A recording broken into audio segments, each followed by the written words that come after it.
Let's take an opportunity to put together all of these skills involving factoring that you've learned about throughout this unit and maybe put it together in a visual way. So the big question that you'll be asked to do in this unit in a summative sense is to factor things. And so when you say to factor them,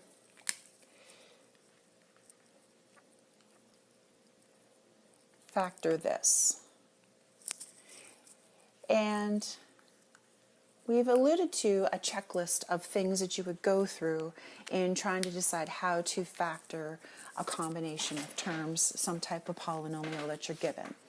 So the first criteria that you always do, no matter what, is you're going to ask yourself, is there a greatest common factor that I can take out of all the terms? And if there is, take it out. If there is, yes, do it. And if no, no worries. Go on to the next step. Okay.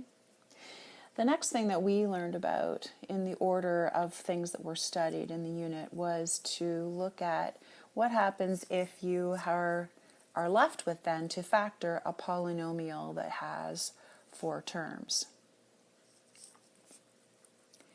So if there are 4 terms, boom, boom, boom, boom, you're going to try factoring by grouping. Okay?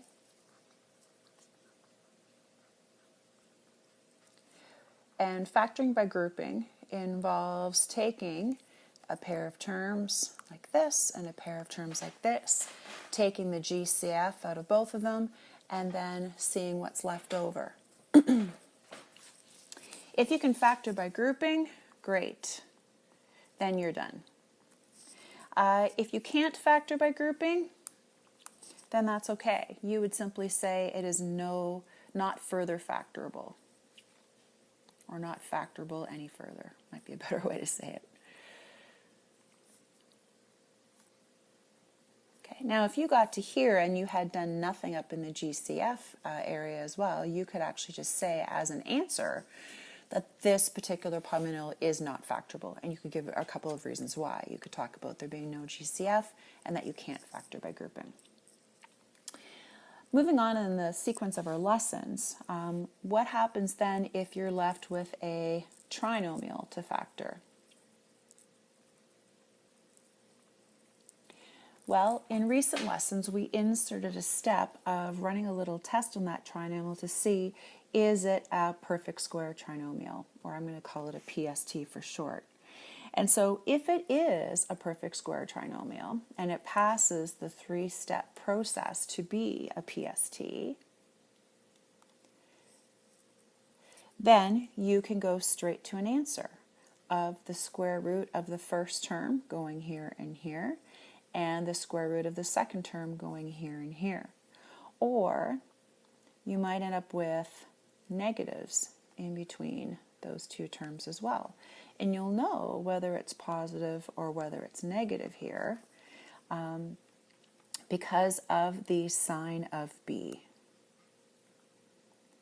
If the sign of B is positive, the binomial times itself will look like this. If the sign of B is negative, the binomial times itself will look like this. You could also simplify this into being just a term plus its term squared, or that term minus the other term squared as well as a final answer. Okay? If you leave it in this form, I'll give you full marks for it too. All right, so what happens if it's not a PST? Okay, then what you're going to do is you're going to look at the value of A. So if A has a value of 1, you can go straight into an answer that looks like this. Of x times x gives x squared, or it could be another, it could be A times A gives A squared. It depends on the nature of the trinomial that's given to you. And you would look here for 2 numbers that have to multiply to give just the value of A times C, or because A is 1, they just multiply to give the value of C, really, if you want to sort of look at it in a short form way. and they have to add to give the value of b. Once you find those two numbers, they get inserted into here and here. Now, if the value of a is greater than 1, and you've already taken the GCF out, then you have a choice. You can either use split the middle term,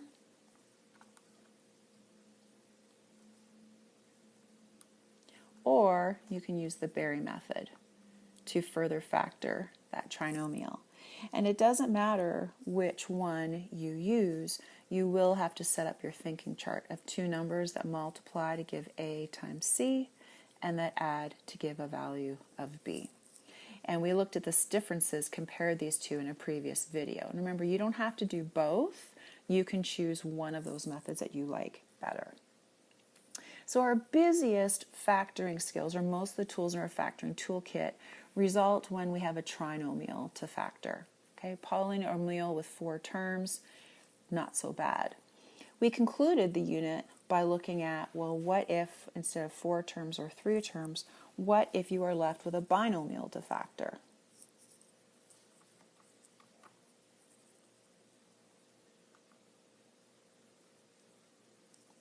In that case, what you want to do is you want to run a little test on it, asking yourself, is this a difference of squares? Because if it is, that's going to make your factoring life a little bit easier. And you're going to run that 3-point test on it to see if it is a difference of squares. And if the answer is yes, then you know that your answer looks like a binomial times a binomial, where 1 is positive and 1 is negative, to cancel out the center terms, or the b term. Okay? If it's not a difference of squares, and of course you've already taken out a GCF, then it is not factorable any further.